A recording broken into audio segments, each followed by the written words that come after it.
ভারতকে চোখ রাঙিয়ে এবার পাকিস্তান থেকে সরাসরি পণ্যবাহী জাহাজ এলো বাংলাদেশে।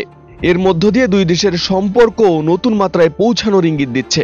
প্রশ্ন উঠছে, এদিকে ভারতের সেভেন সিস্টার্স অঞ্চলে অস্থিরতা তৈরি হতে পারে। If you destabilize Bangladesh, it will spill over all around Bangladesh, including Myanmar and Seven Sisters, West Bengal, everywhere. অন্যদিকে পলাতক শেখ হাসিনার পক্ষে অবস্থান নিয়ে অন্তর্বর্তী সরকারের বিরুদ্ধে ভারতীয় গণমাধ্যমে নানা অপপ্রচার চালানো হচ্ছে। এরই মাঝে ক্ষমতায় আসার আগেই ভারতের সেভেন সিস্টার্স নিয়ে ডক্টর ইউনূসের আলোচিত সেই মন্তব্য নতুন করে আলোচনায় এসেছে। তবে কি পাকিস্তানের সঙ্গে বাণিজ্যিক সম্পর্ক সেই কৌশলেরই অংশ? 1971 সালের পর এই প্রথম কোনো পাকিস্তানি পণ্যবাহী জাহাজ সরাসরি বাংলাদেশের বন্দরে নোঙর করেছে। আগে সিঙ্গাপুর ও কলম্বোর মাধ্যমে দুদেশের পণ্যবাহী জাহাজ চলাচল করত। বন্দর সূত্র জানায়, গত সপ্তাহে পানামার পতাকাবাহী ওয়ানজিয়াং ফাঝান নামক জাহাজটি সরাসরি করাচি থেকে বাংলাদেশের চট্টগ্রাম বন্দরে আসে, যা ছিল দুই দেশের মধ্যে প্রথম সরাসরি সামুদ্রিক সংযোগ। বৃহস্পতিবার ঢাকায় পাকিস্তান হাইকমিশন বিষয়টি নিশ্চিত করে বলেন, এর মধ্য দিয়ে পাকিস্তান ও বাংলাদেশের মধ্যে দ্বিপক্ষীয় বাণিজ্য ব্যবসায়িক সম্পর্ক বৃদ্ধি পাবে। Well, the question that arises is now, how big of a threat does this impose on India? জাহাজটি চট্টগ্রামে নোঙর করায় গভীরভাবে উদ্বিগ্ন হয়ে পড়েছে ভারত। শুক্রবার এক প্রতিবেদনে খবর জানিয়েছে ভারতীয় সংবাদ মাধ্যম টেলিগ্রাফ। প্রতিবেদনে বলা হয়েছে, বাংলাদেশ ও পাকিস্তানের মধ্যে সরাসরি সামুদ্রিক সংযোগ ভারতের সেভেন সিস্টার্স রাজ্যগুলোতে সম্ভাব্য অস্থিরতা তৈরির কাজে ব্যবহার করা হতে পারে। কারণ ভারতের উত্তর পূর্বাঞ্চলীয় সেভেন সিস্টার্স বাংলাদেশ সীমান্তের খুব কাছাকাছি।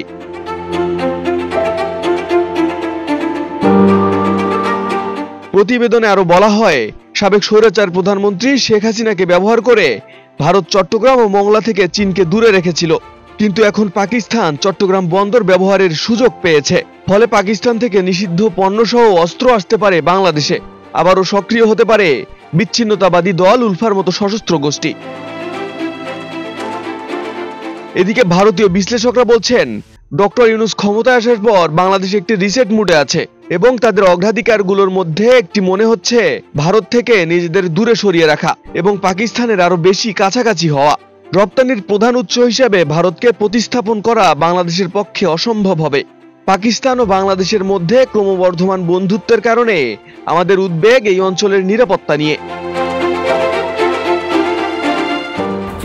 এই চিটাগং 1946-47 সালে হিন্দু প্রধান বৌদ্ধ প্রধান এলাকা ছিল, কিন্তু অপরদিকে বাংলাদেশের সংখ্যালঘুদের উপর হামলা, ট্রাম্প সমর্থকদের আটক এবং সেন্ট মার্টিন, চট্টগ্রাম অন্তর্বর্তী সরকারকে নিয়ে মিথ্যা ও বানোয়াট সংবাদ প্রচার করে আসছে ভারতীয় সংবাদ মাধ্যম।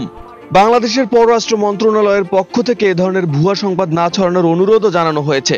তবে এগুলো ভারতে আশ্রিত শেখ হাসিনার ষড়যন্ত্র এবং তাতে ভারত সরকারের সমর্থন আছে বলে মনে করে সরকার। এদিকে পাকিস্তান থেকে বাংলাদেশে জাহাজ আসার বিষয়টিকে ঐতিহাসিক হিসেবে অভিহিত করেছে ব্রিটিশ সংবাদ মাধ্যম দ্য ইন্ডিপেন্ডেন্ট। কেননা এর মাধ্যমে দুই দেশের মধ্যে বিদ্যমান জটিল সম্পর্ক উষ্ণ হওয়ার ইঙ্গিত পাওয়া যাচ্ছে। আরিফ হাসান, ঢাকা প্রকাশ।